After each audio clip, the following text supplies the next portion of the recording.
kwenye mabunge yaliyopita. Mheshimiwa Mwenyekiti, nianze kwa kumshukuru Mwenyezi Mungu mwingi wa rehema kunipa afya njema, lakini pia nimshukuru sana Mheshimiwa Rais Mama Samia Suluhu Hassan pamoja na chama chetu cha Mapinduzi kwa kuniteua kuanzia kwenye kugombea ubunge na hatimaye Wanamwibara wakaniamini, wakanipa comeback ya kurudi bungeni, na washukuru sana Wanamwibara. Mheshimiwa Mwenyekiti, hotuba ya tarehe 14 Novemba mwaka jana ambayo Mheshimiwa Rais aliitoa hapa bungeni kuashiria kulizindua bunge ilikuwa ni hotuba ambayo ilijaa maono, ilikuwa ni hotuba ya uthubutu, ilikuwa ni hotuba ambayo inaonyesha kwamba Tanzania mpya inakuja. Na badala ya kupiga makofi kwa kauli ya Mama Samia kwamba Tanzania mpya inakuja, mimi ni waombe wabunge, hebu wote tuseme Tanzania mpya inakuja. Mheshimiwa Mwenyekiti, mimi nitajikita kwenye maeneo machache ya kuishauri serikali ya Mheshimiwa Rais Mama Samia Suluhu Hassan. Nianze kwenye sekta ya mifugo na uvuvi, lakini nitajikita kwenye uvuvi. Mheshimiwa Mwenyekiti, kama kuna kipindi ambacho Mama Samia ameshtuka, kama kuna kipindi ambacho Mama Samia amekuwa na maono kwenye sekta ya uvuvi, ni pale ambapo ameliona ziwa Victoria ambalo Tanzania tunamiliki maji 49%, Uganda 45% na Kenya wanamiliki 6%. Mama huyo ameshtuka. Kwa nini ameshtuka? Wenzetu wa Kenya ambao wanamiliki maji 6% wana uvuvi wa kufuga samaki kwa njia ya vizimba, na hivi ninavyozungumza sasa, Mheshimiwa Mwenyekiti, wenzetu wa Kenya kwenye ziwa Victoria wana vizimba zaidi ya 6,000, ili hali Tanzania ambao tunamiliki maji 49% tuna vizimba 9. Mheshimiwa Mwenyekiti, huku ni kushtuka kwa Mama Samia Suluhu Hassan kwa hali ya juu sana. Na ninataka niseme kama kuna sekta ambayo itasaidia kutengeneza ajira kwa vijana na kwa wananchi kwa ujumla ni sekta ya uvuvi, hasa ufugaji wa samaki wa vizimba. Na tunayo maziwa mengi, Nyasa, Tanganyika, Rukwa na ziwa Victoria. Mheshimiwa Mwenyekiti, tutakapofanikiwa kufuga samaki kwa vizimba, mambo yafuatayo tutanufaika nayo. Moja, kwenye upande wa ajira, tutakuwa na watu hasa vijana ambao wanalisha samaki, tutakuwa na wananchi ambao wanavuna samaki kwenye vizimba, tutakuwa na wananchi ambao ni walinzi kwenye vizimba. Lakini kwa ajili ya multiplier effect, tutakuwa na viwanda ambavyo vitakuwa vinatengeneza chakula cha samaki, lakini pia tutakuwa na viwanda ambavyo vitakuwa vinachakata samaki. Kwa hiyo tutakuwa tumeliletea pato kubwa sana taifa letu. Na hii kwa mfano sasa tunakwenda kuwa na SGR katika miaka 5 hii inayokuja, kuanzia Tanga bandarini hadi Musoma. Kwa hiyo itachochea uvuvi kwa sababu sisi uvuvi wa samaki tutakapoenda kufuga kwenye vizimba ni kuanzia mkoa wa Kagera, mkoa wa Geita, mkoa wa Mwanza, mkoa wa Simiyu na mkoa wa Mara. Kwa hiyo tutakuwa na eneo kubwa sana ambalo litatuletea mapato. Lakini faida nyingine, Mheshimiwa Mwenyekiti, kumekuwa na uvuvi haramu ndani ya ziwa Victoria.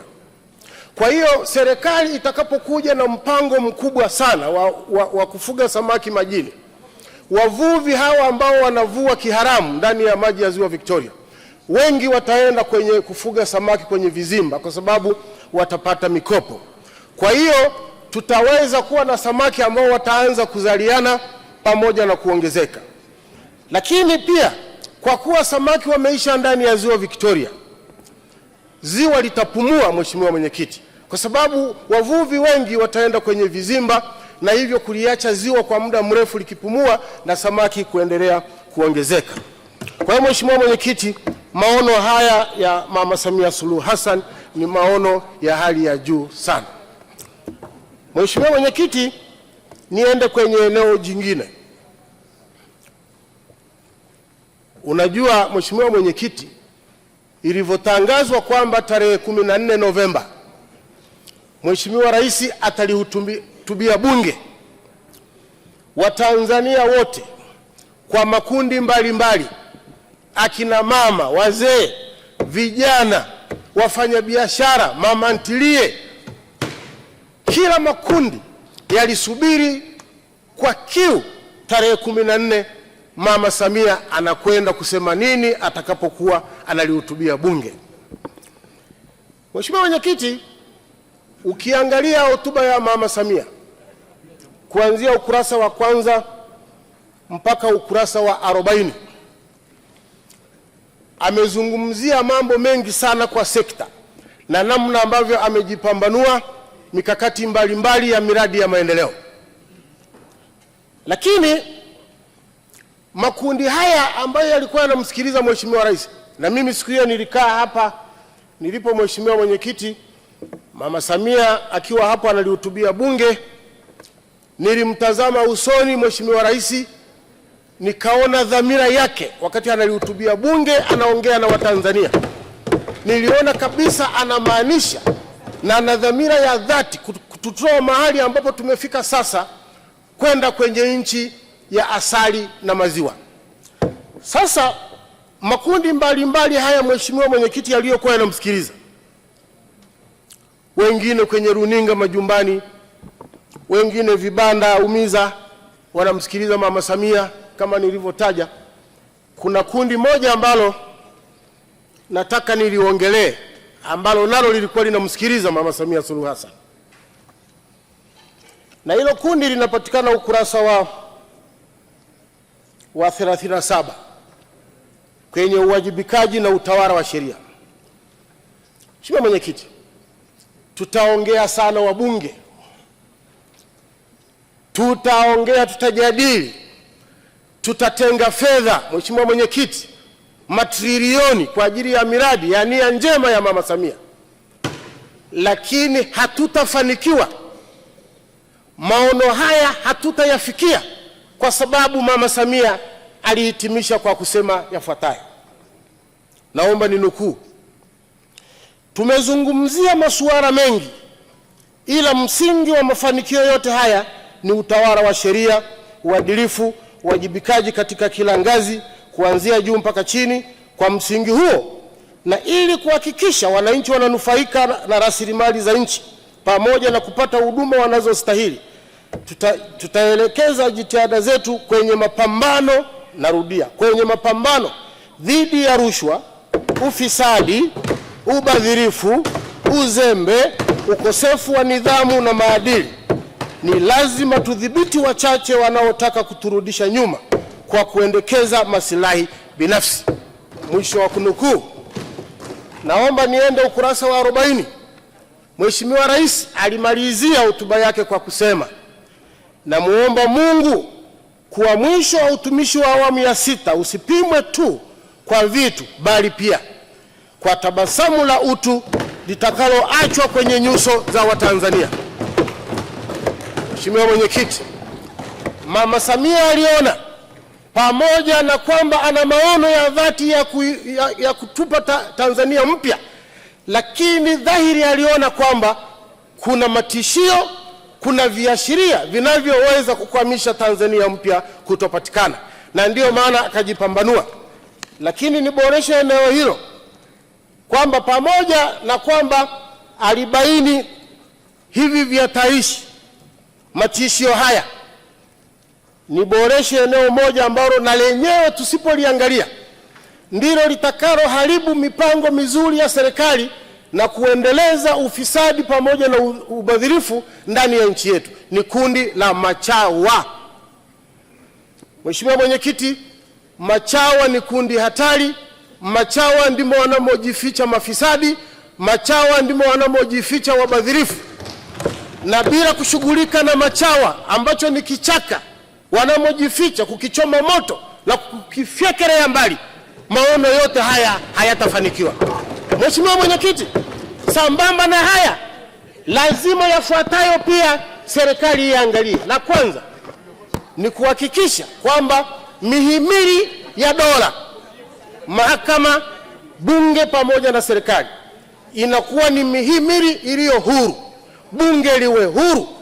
Leo tukiletewa taarifa ya CAG kwa mfano, lazima tuijadili kwa uhuru, kwa upana, ili tushughulike na wabadhirifu, na ndiyo maono ya Mheshimiwa Rais yatakapofikiwa. Tutakapoweka maazimio, lazima maazimio yale yaende yaheshimiwe na serikali iyatekeleze. Bila hivyo hatutafanikiwa. Mahakama iwe huru, wapelekewe watu ambao wamefanya uhalifu, watendewe haki ya kuhukumiwa ili waogope fedha za serikali. Lakini pia vyombo vya kiuchunguzi, vyombo vya dola na vyenyewe lazima viwe huru. Lazima mwendesha mashtaka awe huru ili maono haya yafikiwe. Lazima polisi wawe huru ili wachunguze watu ambao ni mafisadi papa, yapelekwe mahakamani, kuliko kupeleka vidagaa, ndivyo vimjusi vidogo vidogo ndo vinaenda mahakamani. Lazima tume ya kudhibiti madawa ya kulevya wawe huru, washughulike na mambo haya. Bila kufanya hivyo, Mheshimiwa Mwenyekiti, na ninashukuru Mheshimiwa Rais ameliona jambo hili, kwamba yote haya nimeyasema, nimejipambanua, lakini kuna kundi hili hapa linaweza kunikwamisha. Naomba Mheshimiwa Mwenyekiti, Mheshimiwa Rais alisema atatupa ushirikiano, bunge hili atatupa ushirikiano, na sisi tumpe ushirikiano.